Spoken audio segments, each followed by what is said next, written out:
നമസ്കാരം പ്രിയ പ്രവാസി സുഹൃത്തുക്കളെ. ഇന്ന് നിങ്ങളുടെ മുന്നിൽ ഒരു പുതിയ വീഡിയോയുമായിട്ട് നിങ്ങളുടെ മുന്നിൽ എത്തുകയാണ്. നിങ്ങൾ എൻ്റെ യൂട്യൂബ് ചാനലിന് മായാമുദ്രകൾ എന്നുള്ള യൂട്യൂബ് ചാനലിൽ നൽകുന്ന ഈ എല്ലാ പ്രോത്സാഹനങ്ങളെയും നന്ദിയോടുകൂടി ഞാൻ സ്മരിക്കുന്നു. വീണ്ടും നിങ്ങളുടെ എല്ലാ സഹകരണങ്ങളും ഞങ്ങൾ പ്രതീക്ഷിക്കുകയാണ്. ഇന്ന് നിങ്ങളുമായിട്ട് പങ്കുവെക്കാൻ ആഗ്രഹിക്കുന്നത് പ്രവാസികൾ നേരിടുന്ന ചില കാതലായ വിഷയങ്ങളെ സംബന്ധിച്ചിട്ടാണ്. അതിലൊരു പ്രധാനപ്പെട്ട വിഷയമാണ് ഈ നമ്മുടെ ആളുകൾ ഇവിടെ പ്രവാസികളായത് 1950 മുതൽക്കേ നമ്മുടെ ആളുകൾ, നമ്മുടെ പൂർവികന്മാർ ഇവിടെയൊക്കെ പ്രവാസികളായിട്ടുണ്ട്. ആദ്യകാലങ്ങളിൽ സിംഗപ്പൂർ, മലയ ഇങ്ങനെയുള്ള സ്ഥലങ്ങളിലാണ് കൂടുതൽ പൊക്കോണ്ടിരുന്നത്. ശ്രീലങ്ക ഇങ്ങനെയുള്ള സ്ഥലങ്ങളിലാണ് ആദ്യം പൊക്കോണ്ടിരുന്നത്. അതിനുശേഷം 70കളും 65 ശേഷം ഈ ബഹ്റൈനിലും UAE ഒക്കെ ആളുകൾ കുടിയേറിയിട്ടുണ്ട്. ഈ കുടിയേറ്റത്തിൻ്റെ ഭാഗമായി നാട്ടിൽ ആളുകളുടെ ജീവിത സാഹചര്യങ്ങൾക്ക് എത്തരത്തിലുള്ള വ്യത്യാസങ്ങൾ ഉണ്ടായെന്നുള്ളത് നമ്മുടെ കൺമുമ്പിൽ നമുക്കറിയാമല്ലോ. നാട്ടിലെ ചെറ്റക്കുടിയിലുള്ള സ്ഥാനത്ത് പല സ്ഥലങ്ങളിലും ഈ കുടിയേറ്റത്തിൻ്റെ ഭാഗമായി വലിയ മണിമന്ദിരങ്ങൾ ഉണ്ടായി, വലിയ വീടുകളുണ്ടായി. നമ്മുടെ തലമുറ നല്ലതുപോലെ പഠിച്ചു, നല്ല നല്ല എൻജിനീയേഴ്സായി, ഡോക്ടർമാരായി. ഇങ്ങനെയൊക്കെ നമ്മുടെ നാടിന് വലിയ രീതിയിലുള്ള മാറ്റം ഉണ്ടായത് ഈ പ്രവാസത്തിലൂടെയാണ്.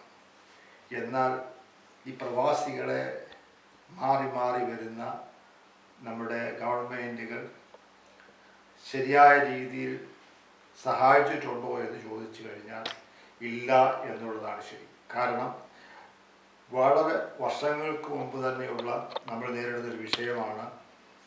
നമ്മൾ സ്കൂൾ അടയ്ക്കുന്നത്, ഇവിടെ UAE ആണെങ്കിൽ സ്കൂൾ അടയ്ക്കുന്നത് ജൂലൈയിലാണ്, ജൂലൈ ഓഗസ്റ്റാണ്. ഈ സമയങ്ങളിൽ ആണ് കുടുംബം ഒരുമിച്ച് നാട്ടിലോട്ട് യാത്ര ചെയ്യുന്നത്. പക്ഷേ ഈ ടിക്കറ്റ് ചാർജ് ഈ എയർലൈൻ കമ്പനികൾ വലിയ രീതിയിലാണ് ഈ സമയത്ത് ഉയർത്തി വെക്കുന്നത്. പ്രവാസികളെ ചൂഷണം ചെയ്യുകയാണ്. ഈ വിഷയം കാലാകാലങ്ങളായി പ്രവാസികളുടെ വിഷയമാണ്.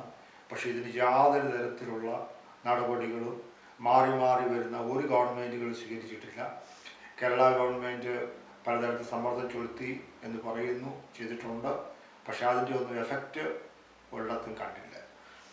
ഈ പ്രാവശ്യവും പ്രവാസികൾ ഇവിടെ GCC കൺട്രീസിലുള്ള പ്രവാസികൾ, ഇപ്പോൾ സൗദി അറേബ്യ ആയിക്കോട്ടെ, ഒമാനിലായിക്കോട്ടെ, UAE കുവൈറ്റിലായിക്കോട്ടെ, ഖത്തറിലായിക്കോട്ടെ, ഇവിടെയുള്ള പ്രവാസി കുടുംബങ്ങൾ വലിയ രീതിയിലുള്ള ചൂഷണത്തിന് വിധേയമായിട്ടുണ്ട്. കാരണം അവർ ഈ ടിക്കറ്റ് ചാർജ് അങ്ങ് വലുതായിട്ട് വർദ്ധിപ്പിക്കുക, ഈ ചാർജ് കൊടുത്തെങ്കിൽ മാത്രമേ ഒരു കുടുംബത്തിന് യാത്ര ചെയ്യാൻ കഴിയൂ. എല്ലാവരും വലിയ സാലറി ജോലി ചെയ്യുന്നവരല്ല, ചെറിയ ശമ്പളത്തിൽ ജോലി ചെയ്യുന്ന കുടുംബങ്ങൾ ധാരാളം ഈ ദേശത്തുണ്ട്. അതുകൊണ്ട് നിങ്ങൾ പ്രവാസികളോട് കാണിക്കുന്ന ഈ അവഗണന വളരെ വളരെ വളരെ വളരെ വളരെ മോശപ്പെട്ട അവസ്ഥയാണ് ഞങ്ങൾ ഉണ്ടാക്കുന്നത്. അത് മാറ്റം വരുത്തണം. അത് കേന്ദ്ര ഗവൺമെൻറ് ആയാലും കേരള ഗവൺമെൻറ് ആയാലും ഇതിന് അടുത്ത ജൂലൈയിൽ സ്കൂളിൻ്റെ അവധി സമയത്തേക്ക് ഒരു മാറ്റം ഉണ്ടാക്കുവാൻ ശ്രമിക്കണം എന്നാണ് ഒരു പ്രവാസി എന്നുള്ള രീതിയിൽ എനിക്ക് പറയാനുള്ളത്. അതിന് നമ്മുടെ പ്രവാസി സംഘടനകൾ മുന്നോട്ട് വരണം. മുസ്ലിം ലീഗിനിവിടെ സംഘടനയുണ്ട്, KMCC ഉണ്ട്, കോൺഗ്രസ്സിന് അനേകം സംഘടനകളുണ്ട്, CPIM ഉണ്ട്. അപ്പോൾ ഇങ്ങനെയുള്ളവരെല്ലാം ഒരുമിച്ച് ചേർന്ന് നിന്നുകൊണ്ട് ഇത്തരത്തിലുള്ള കാര്യങ്ങൾ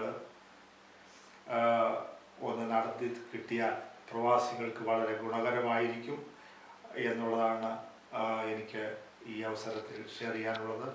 അതുപോലെ തന്നെ വേറൊരു കാര്യമാണ്, പ്രവാസികൾ ഈ ഗൾഫ് രാജ്യങ്ങളിൽ മരണപ്പെട്ടാൽ എല്ലാ എയർലൈൻ കമ്പനികളും ഡെഡ് ബോഡി കൊണ്ടുപോകുന്നതിന് കാശ് ഈടാക്കിക്കൊണ്ടാണ് പോകുന്നത്. സാമ്പത്തികമായി നമ്മൾ പറയുന്നു വളരെ മോശപ്പെട്ട അവസ്ഥയിൽ കൂടി കടന്നു പോകുന്ന, ഇന്ത്യയുടെ അത്രയും നല്ല സാമ്പത്തിക അവസ്ഥയിലല്ല പാകിസ്ഥാനിൽ നിന്നാണ് നമ്മൾ കേൾക്കുന്നത്.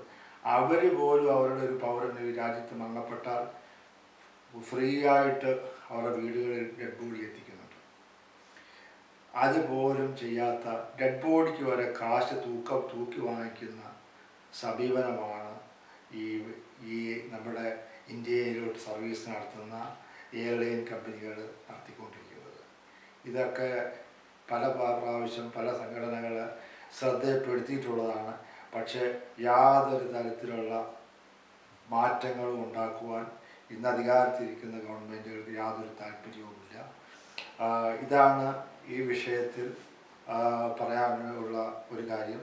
നമ്മുടെ ഈ വിഷയം കഴിഞ്ഞ 1.5 മാസം മുമ്പ് ഇന്ത്യയുടെ പാർലമെൻറ്റിൽ ഷാഫി പറമ്പിൽ ഉന്നയിച്ചിരുന്നു. അദ്ദേഹത്തിന് ഇത് നമ്മുടെ ഏവിയേഷൻ മിനിസ്റ്റർ ഇതിന് ഒരു സത്വരമായ ഒരു പരിഹാരം ഉണ്ടാക്കാൻ ശ്രമിക്കാമെന്നൊക്കെ ഒരു ഉറപ്പ് കൊടുത്തിട്ടുണ്ട്. അത് എത്രത്തോളം അത് ഫലവത്താകുമെന്ന് ഞങ്ങളുടെ പ്രവാസി സമൂഹം വീക്ഷിച്ചുകൊണ്ടിരിക്കുകയാണ്. ഈ വിഷയത്തിൽ നമ്മൾ പ്രവാസികൾ ഒന്ന് ഉണർന്ന് പ്രവർത്തിക്കണം. നമ്മുടെ അവകാശങ്ങൾക്ക് വേണ്ടി നമ്മൾ ഏതറ്റം വരെയും പോകുവാൻ നമ്മൾ സന്നദ്ധരാകണം. ഇത് നിങ്ങളെ ഓർമ്മിപ്പിച്ചെന്ന് മാത്രം. നന്ദി, നമസ്കാരം.